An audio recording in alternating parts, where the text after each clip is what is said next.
Trump को America में कम्युनिस्टों से इतना खौफ क्यों?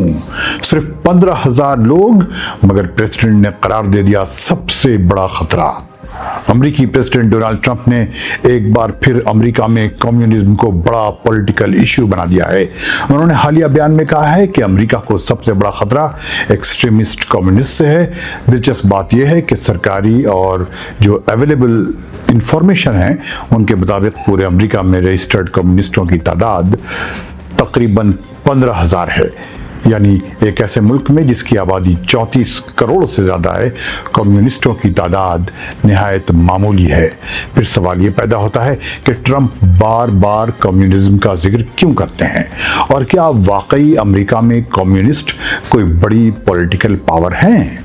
ये बहस इस वक्त दोबारा शुरू हुई जब न्यूयॉर्क में डेमोक्रेटिक पार्टी के प्राइमरी इलेक्शन में नए मेयर ज़हरान ममदानी के सपोर्टेड कई उम्मीदवार कामयाब हुए।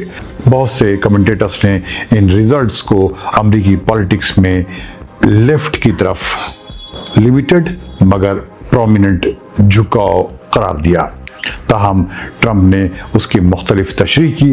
उन्होंने कहा कि ये लोग सोशल डेमोक्रेट्स नहीं बल्कि एक्सट्रीमिस्ट कम्युनिस्ट हैं, और दावा किया कि अमेरिका के क़याम के बाद ये मुल्क को दरपेश सबसे बड़ा खतरा है। ट्रंप ने तंज़िया अंदाज में कहा कि अगर वो भी कम्युनिस्ट बन जाएं तो अमरीकियों का किराया माफ़ कर सकते हैं, मगर उसके बाद पूरा मुल्क शदीद गुर्बत में चला जाएगा। उनका कहना था कि कम्युनिज्म लोगों को वक्ती सहूलतों का वादा करता है लेकिन आखिरकार इकॉनमी को तबाह कर देता है। गुज़िश्ता साल भी ट्रंप ने एंटी कम्युनिज्म वीक यानी कम्युनिज्म मुखालिफ हफ्ता मनाने का ऐलान किया था। इस मौके पर उन्होंने कहा था कि कम्युनिस्टों का पैगाम हमेशा एक ही रहा है कि अपनी आज़ादियाँ सरकार के हवाले कर दो, प्राइवेट प्रॉपर्टीज़ की उम्मीद छोड़ दो और स्टेट कंट्रोल को कबूल कर लो।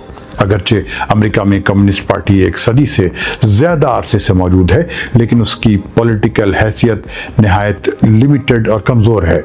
उसके बावजूद ट्रंप ने ज़हरान ममदानी को भी कई बार कम्युनिस्ट करार दिया। एक तकरीर में उन्होंने कहा कि अमेरिकी अवाम के सामने दो ही रास्ते हैं, एक कम्युनिज्म और दूसरा रेशनल और अकल।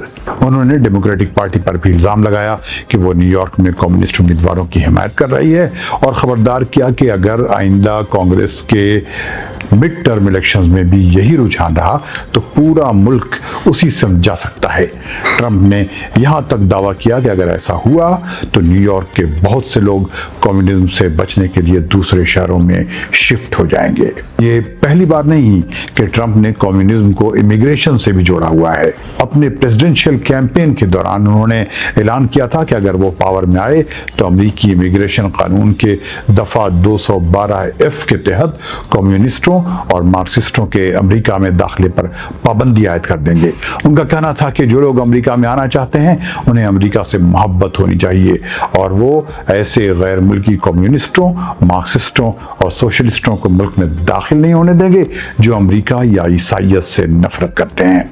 मशहूर पॉडकास्टर लेक्स फ्रिडमैन को दिए गए इंटरव्यू में भी ट्रंप ने कहा था कि अगर वो इलेक्शन न जीते तो अमेरिका तबाही की तरफ चला जाएगा और मुमकिन है आइंदा इलेक्शन ही ना हो क्योंकि मुल्क के कम्युनिस्ट स्टेट बन जाएगा। कानूनी एतबार से भी अमेरिका में कम्युनिस्ट पार्टी से वाबस्तगी बाद सूरतों में इमिग्रेशन के लिए रुकावट बन सकती है। फॉर्मर इमिग्रेशन जज एंड्रयू आर्थर के मुताबिक अमेरिकी इमिग्रेशन कानून पहले ही ऐसे लोगों को मुस्तकिल रहाइश या शहरियत देने से रोकता है जो कम्युनिस्ट पार्टी या किसी दूसरे टोटलिटेरियन पॉलिटिकल ग्रुप के रुकन हों।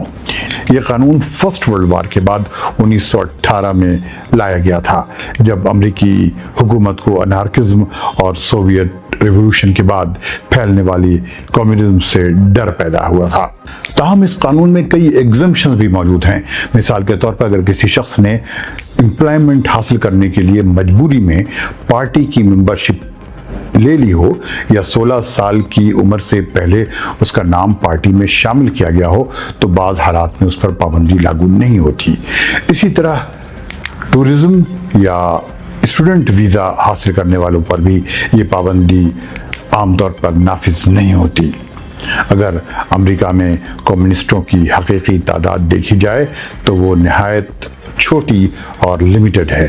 امریکی کمیونسٹ پارٹی کے جوائنٹ چیئرمین جو سمز کے مطابق پارٹی میں ہر سال تقریباً 2 سے 3 ہزار نئے ممبرز شامل ہوتے ہیں، لیکن ساتھ ہی غیر ایکٹیو ممبرز کے نام بھی لسٹ سے نکال دیے جاتے ہیں، اس لیے ایکٹیو ممبرشپ بہت لمیٹڈ رہتی ہے۔ پولیٹیکل میدان میں بھی کمیونسٹ پارٹی کا اثر نہ ہونے کے برابر ہے۔ اس وقت اس کا کوئی بھی ریپرزنٹیٹیو نہ امریکی کانگریس میں موجود ہے، نہ کسی اسٹیٹ اسمبلی میں، اور نہ ہی کسی فیڈرل پوزیشن پر۔ 1980 کی دہائی کے بعد سے کسی کمیونسٹ امیدوار نے پریزیڈنشیل الیکشن میں حصہ بھی نہیں لیا۔ پارٹی اب زیادہ تر لوکل الیکشن، ایجوکیشنل بورڈز اور کمیونٹی لیول کی پالیٹکس پر توجہ دیتی ہے۔ تاریخ میں اگر دیکھا جائے تو امریکی کمیونسٹ پارٹی نے کئی بار پریزیڈنشیل کینڈیڈیٹ بھی میدان میں اتارے۔ ولیم زیڈ فوسٹر نے 1924، 1928 اور 1932 کے الیکشن لڑے اور اپنی مہم میں مزدوروں اور ٹریڈ یونینز کے حقوق کو سینٹرل ایشو بنایا۔ اس کے بعد ارل براؤڈر نے 1936 اور 1940 میں پریزیڈنشیل الیکشن لڑا، مگر بعد میں انہیں اینٹی کمیونسٹ لاز کے تحت جیل بھی جانا پڑا۔ 1968 میں شارلین مچل امریکی ہسٹری کی پہلی افریقی اوریجن کی لیڈی تھیں جنہوں نے کسی پولیٹیکل پارٹی کے امیدوار کے طور پر پریزیڈنشیل الیکشن میں حصہ لیا۔ بعد میں گس ہال امریکی کمیونسٹ پارٹی کا سب سے نمایاں چہرہ بن کر سامنے آئے۔ انہوں نے 1972، 1976، 1980 اور 1984 کے پریزیڈنشیل الیکشن لڑے۔ ان کی الیکٹورل مہم کا سینٹر پیس، سیکیورٹی، مائنورٹیز کے رائٹس اور سوشلسٹ اکانومی تھا۔ ان کے ساتھ مختلف زمانے میں جیروس ٹائنر اور ایک مشہور political activist Angela Davis vice presidential candidate رہیں۔ یوں اگر موجودہ صورتحال کا جائزہ لیا جائے تو امریکہ میں کمیونسٹ پارٹی نہ تو کوئی بڑی پبلک سپورٹ رکھتی ہے، نہ ہی پاور کے قریب دکھائی دیتی ہے۔